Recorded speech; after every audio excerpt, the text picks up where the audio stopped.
Και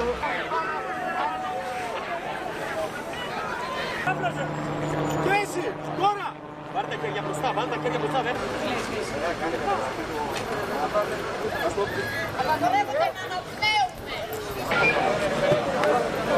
Θανάση, δεν σου είπα συνάδελφε,